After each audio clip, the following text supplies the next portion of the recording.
कैसे हैं आप सब? मज़े में ही होंगे। आज हम बात करते हैं रिश्तों की। क्या सोचते हैं लोग रिश्तों के बारे में?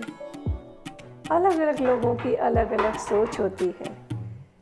कुछ का मानना है रिश्ते हैं इसलिए चुप हैं, यानी सामने वाले व्यक्ति से हमारा रिश्ता बहुत घनिष्ठ है, वो हमें प्रिय है, इसलिए उसकी गलतियों को भी हम इग्नोर करते हैं, कुछ नहीं कहते। रिश्ता है इसलिए हम चुपचाप सहते हैं, कुछ नहीं कहते। दूसरे मानते हैं चुप हैं इसलिए रिश्ते हैं, यानी वो जानते हैं सामने वाला गलत है और उसे जब भी हम कुछ भी कहेंगे वो रिश्ता तोड़ने तैयार बैठा है, जस्ट वेट कर रहा है कि हम कुछ बोले और वो रिश्ता तोड़े। मतलब सोचते हैं छोड़ो, हमें क्या, क्यों बोलना, क्यों रिश्ता तोड़ना, जब तक निभाया जा सकता है निभाते हैं। यानी वो जानते हैं कि रिश्ते में कोई मजबूती नहीं है, कहीं अपनापन नहीं है, लेकिन अब निभ रहा है तो निभे, जब तक चुप रह सकते हैं रहते हैं। फ्रेंड्स, तो अब हमें करना क्या है, क्या कौन सा मार्ग सही है? दोनों ही पार्शियली सही है। यानी मैं आपसे कहती हूँ कि अक्सर, जैसे पहले ने कहा, रिश्ते हैं इसलिए हम चुप हैं। कई बार हमारे रिश्ते इतने घनिष्ठ होते हैं, सामने वाला हमें इतना प्रिय होता है कि हम उससे रिश्ता नहीं तोड़ना चाहते, और किसी कारणवश कुछ क्रोध में या अनायास कोई सामने वाला कुछ कहता भी है या थोड़ा बहुत कुछ खराब व्यवहार भी करता है तो हम चुप रह जाते हैं, और उस चुप रहने से कोई विशेष नुकसान नहीं होता, हमारा रिश्ता टूटने से बच जाता है और हमारे रिश्ते की जो डोर है वो मजबूत हो जाती है। क्योंकि जब गुस्सा शांत होता है तो सामने वाला भी समझ जाता है कि अरे देखो, मैंने अनाप शनाप कहा फिर भी चुप है ये, यानी ये मेरे से ही कहीं ना कहीं गलती हुई है, और रिश्ते में मजबूती आ जाती है। तो कहीं ना कहीं हम कह सकते हैं इस दृष्टिकोण से कि रिश्ता है इसलिए चुप है। कुछ हद तक अगर हम ऐसा करते हैं तो रिश्ते निभाए जा सकते हैं, लेकिन किंतु परंतु सब समय ये संभव नहीं। ये तभी संभव है कि एक बार हम ऐसा सोचें तो कभी दूसरी बार सामने वाला, यानी कभी हमें गुस्सा आए तो वो भी यही सोचे, अरे मेरा रिश्ता है, मुझे निभाना है, मैं चुप रहता हूँ या रहती हूँ। अगर इस तरह दोनों मिलजुल के रिश्ते निभाते हैं तो कभी कभी चुप रहने में कोई बुराई नहीं है, रिश्ते अच्छे से निभ जाते हैं। अब प्रश्न उठता है दूसरे पक्ष का, जो ये जानता है कि चुप है इसीलिए रिश्ते हैं, वो भी अकेले इस तरह रिश्ता नहीं निभा सकते, क्योंकि कभी ना कभी एक ऐसा दौर या कोई ऐसी बात जरूर होगी जब सामने वाले को मुंह खोलना पड़े, कि हमें कुछ कहना पड़े, और जैसे ही कहेंगे तय है रिश्ता टूटेगा।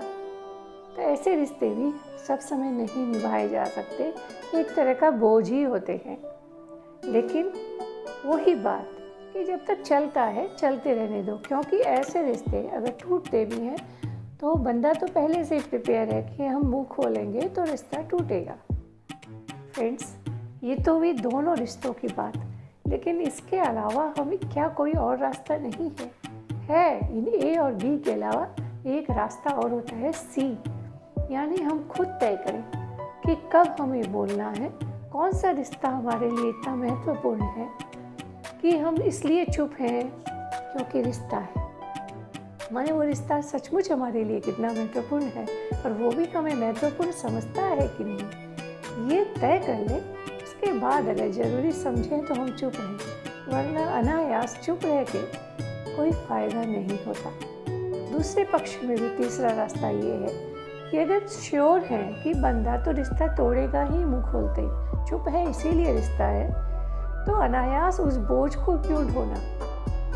अगर वो ज़रूरी नहीं है, लगता है फ्यूचर में कभी भी ये रिश्ता नहीं निभाया जा सकता, तो अनायास अगर दिल पे बोझ हो तो उसे नहीं निभाना चाहिए, वरना चलता है तो चलता है। अगर इसी दृष्टि से निभा रहे हैं तो कोई हर्ज नहीं। लेकिन एक बात तो तय है, रिश्ता किसी भी तरह का हो, मेरा तो यही मानना है वो निभेगा तभी, और किसी की अच्छाई या बुराई से रिश्ते नहीं निभते, किसी में गुण अवगुण से भी रिश्ते नहीं निभते।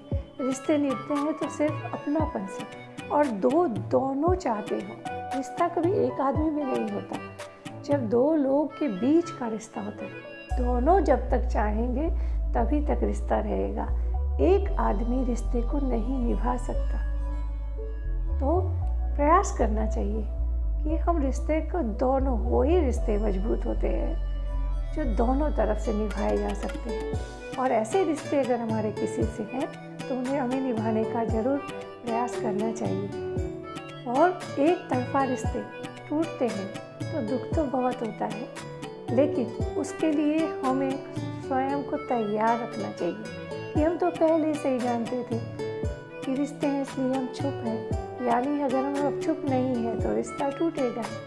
तो स्वयं को पहले से थोड़ा तैयार रखना चाहिए। और ऐसे रिश्ते रखते हैं जिस दिन भी हम बोलें तो मन को इतनी ज़रूर विश्वास दिलाना चाहिए कि गलती हमारी है, हमने कमज़ोर धागे चुन लिए, इसीलिए गांठ बांधने में ही उम्र निकल गई। और गांठ बांधे हुए धागे कितने भी मजबूत हों, वो पूरे जीवन नहीं चल सकते, टूटते ही हैं। और अगर निभ भी गए, यानी गांठ न टूटी, तो भी उसमें एक बोझ रह ही जाता है। एक नॉट, एक धागा, जो गांठ है वो रह ही जाती है। सो फ्रेंड्स, रिश्ते अनमोल होते हैं तभी तक जब सामने वाला भी उन रिश्तों को महत्व दे। उसके लिए भी हम अनमोल हैं, वरना कुछ भी नहीं। जीवन के लिए मेरा तो यही मानना है, जितना ज़रूरी पैसा है हम सभी जानते हैं, उतना ही अपनापन और रिश्ते भी हैं। लेकिन अपनापन है तभी रिश्ते हैं, रिश्ते हैं तब अपनापन नहीं होता। रिश्ते कभी भी खून, धर्म, कर्म से नहीं, अपनापन, इंसानियत से और एक दूसरे के प्रति जब तक प्यार हो, भावना हो, तभी तक होते हैं। I hope you like my thoughts. जो लोग पहली बार सुन रहे हैं उनसे कहूँगी कमेंट बॉक्स में सुझाव ज़रूर दीजिएगा। और भी कोई अगर आपको रिश्ते के बारे में आप कुछ जानना चाहते हैं या कुछ अपना सुझाव ज़रूर दीजिएगा। और जो लोग हमेशा से जुड़े हुए, यही कहूँगी, रिश्ते अनमोल हैं, बनाए रखिए, बल्कि परिवार को बढ़ाइए और लोगों को जोड़िए। और लास्ट बट नॉट लिस्ट ये ज़रूर कहती हूँ, रिश्ते बहुत ज़रूरी होते हैं, जहाँ तक हो निभाना का प्रयास करना चाहिए। लेकिन अगर तय है कि नहीं निभेगा, हम अकेले ही निभा रहे हैं, वो रिश्ते नहीं निभा सकते, तो उन्हें व्यर्थ में ठो के भी फ़ायदा नहीं। उन्हें एक मौका दें। और बोलने से, जो लोग सोचते हैं बोलने से रिश्ते टूट जाएंगे, उनसे भी ये कहूँगी, बोलने से तो रिश्ते बल्कि मजबूत होते हैं। कई बार हम चुप रहते हैं, सामने वाला समझ नहीं पाता कि हम दुखी हैं। अगर एक दूसरे से बोलेंगे, समझेंगे, अपनी तकलीफ़ें, अपनी कमियां बताएंगे, तो हल निकलेगा। हम नाराज़ होंगे, जाहिर करेंगे, तभी सामने वाला मनाएगा। रूप ने मनाना, अपनापन, ये ज़रूरी है ज़िंदगी में। ईश्वर से प्रार्थना करूँगी जो लोग भी सच्चे और अच्छे इंसान हैं और जिनसे प्यार करते हैं, उन्हें सामने वाला भी उन्हें उनके प्यार के, उनके सच्चेपन के, उनके अपनेपन के बदले उन्हें अपनापन दे। Thanks for listening. Thanks for listening. Stay safe.